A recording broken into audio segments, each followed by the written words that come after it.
नमस्कार दोस्तों। आज की शुरुआत एक खबर से करते हैं। शायद आपने भी पढ़ा होगा कि लद्दाख एडमिनिस्ट्रेशन ने टूरिस्ट को अधिक व्यवस्थित और टिकाऊ बनाने के लिए कुछ इम्पोर्टेंट स्टेप्स लिए हैं। चर्चा है कि कुछ अत्यधिक लोकप्रिय स्थलों पर पर्यटकों की संख्या को बेहतर ढंग से प्रबंधित करने के लिए रजिस्ट्रेशन एक्सेट्रा की तरफ ज्यादा ध्यान दिया जाएगा। पहली नजर में यह सिर्फ एक एडमिन डिसीजन लगता है, लेकिन अगर हम थोड़ा गहराई से सोचें तो यह सिर्फ लद्दाख की कहानी नहीं है। यह कहानी उन सभी खूबसूरत जगहों की है जिनसे हम प्यार करते हैं। हर साल लाखों लोग लद्दाख पहुंचते हैं। पहले जहां कुछ चुनिंदा यात्री जाया करते थे, आज वहां देश दुनिया से लोग पहुंच रहे हैं।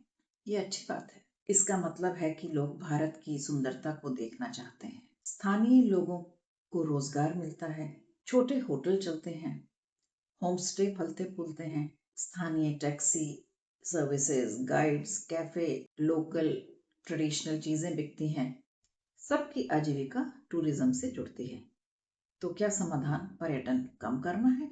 बिल्कुल नहीं। सॉल्यूशन है बेटर टूरिज्म, और यही है रिस्पॉन्सिबल टूरिज्म, यानी ऐसी यात्रा जिससे हमारी यादें भी बने, स्थानीय लोगों की मुस्कान भी बनी रहे और नेचर भी सेफ रहे। जरा सोचिए, लद्दाख एक ठंडा रेगिस्तान है जहाँ पानी उतना सहज उपलब्ध नहीं होता जितना हमारे शहरों में होता है। हम छुट्टियों पर जाते हैं, लंबे शॉवर लेते हैं, रोज तौलिए बदलवाते हैं, बिना सोचे पानी बहाते हैं, लेकिन उसी पानी की हर बूंद वहां रहने वाले लोगों के लिए कितनी कीमती है, शायद हम महसूस ही नहीं करते। यात्रा सिर्फ जगह बदलने का नाम नहीं है, नजर बदलने का नाम है। इसी तरह हम किसी व्यू पॉइंट पर पहुंचते हैं, कुछ देर प्रकृति का आनंद लेते हैं, फोटो लेते हैं और फिर कभी कभी अनजाने में या जानबूझकर पानी की बॉटल्स, चिप्स के पैकेट्स या कॉफी का कप वहीं छोड़ देते हैं।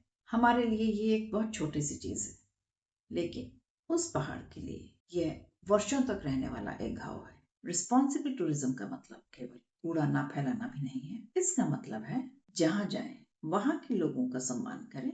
अगर स्थानीय लोग किसी धार्मिक स्थान पर सिर ढकने की परंपरा निभाते हैं तो उसका सम्मान करें। अगर किसी मठ में शांति रखनी है तो वहां शांति रखें, उसे निभाएं। अगर किसी गांव में लोग आपकी तस्वीर लेने से पहले अनुमति चाहते हैं तो पूछें, फोटो क्लिक करने से पहले। यात्रा सम्मान से सुंदर बनती है। एक और बात, जब भी संभव हो स्थानीय लोगों से खरीदारी, शॉपिंग करिए, स्थानीय भोजन चखिए, होम स्टे में रुकिए, स्थानीय गाइड रखिए। इससे आपका खर्च सिर्फ एक बिल नहीं बनता, किसी परिवार की आय बन जाती है। पर्यटन तभी सफल है जब मुसाफिर भी खुश लौटे, मेजबान भी। यह बात सिर्फ लद्दाख की नहीं है। स्पीति, उत्तराखंड, मेघालय, अंडमान, कांजीरंगा, केरल के बैकवाटर्स, हर जगह प्रकृति की अपनी एक सीमा होती है। हम जितना उससे लेते हैं उतना लौटाना भी हमारी जिम्मेदारी है ना? मुझे हमेशा लगता है हम जहाँ भी यात्रा करते हैं वहाँ हम मेहमान होते हैं, और एक अच्छा मेहमान घर को पहले से ज्यादा सुंदर छोड़कर जाता है। यही सिद्धांत यात्रा पर भी लागू होता है। तो अगली बार जब आप किसी नई मंजिल पर जाएं, अपने कैमरे के साथ एक और चीज जरूर लेके जाए, जिम्मेदारी। क्योंकि तस्वीरें तो लाखों लोग ले लेते हैं, लेकिन किसी जगह की खूबसूरती को बचा कर रखना, यह काम सिर्फ सच्चे यात्रियों का होता है। आज की इस खबर ने शायद हमें यही याद दिलाया है कि पर्यटन का भविष्य केवल नई सड़कें, नए होटल और बढ़ती संख्या नहीं है। उसका भविष्य इस बात पर भी निर्भर करेगा कि हम यात्री कितने जिम्मेदार बनते हैं।